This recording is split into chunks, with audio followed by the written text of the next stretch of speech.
Fanachana pia wa mama. Yes saya wa mama. Peace and love. Respect mama. Mama love.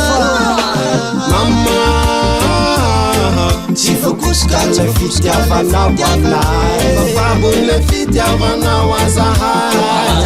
Anatina ile fitiavanao. Ka mila le fahazavan'lay Lavandriana iarabi eto an-tany. Tsy vokosoka fitiavana izy Lorena telo-tsazo amin'itsy atakala. Divas di androany ataoko maro-pahatsiarovany maro-pakasitrahana osolom-boninkazo atoraka kanaiza nizaniza tsisy asolo ale toerany fitiavana tsisy fetrany tsombasara filany nendray masoandroa ranompirany hita sy taratrisana teny fa feny fandeferana izy le sakra tsy ny sasatrary mikatsaka zay masoany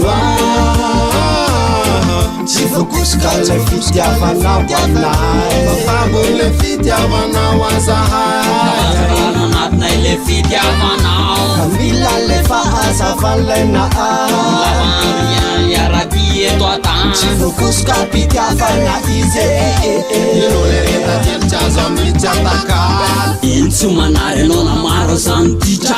Fizozaka miaritra nanofa zany fikanao. Tondrana akivona mpianatra nandeha nandadiny tragno.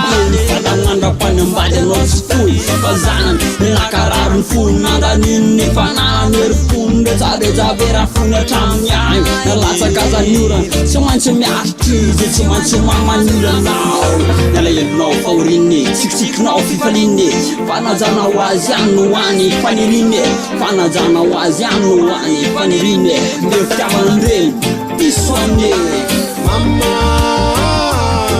sabidy loatra lay fitiavanao anay Mama Misaotra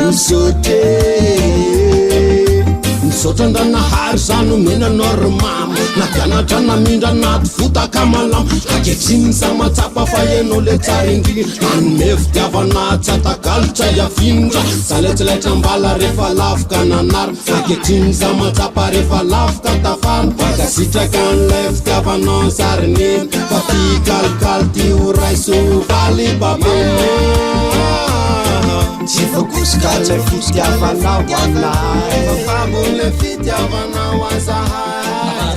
Anatina ile fitiavanao. Ka mila le fahazavan'lay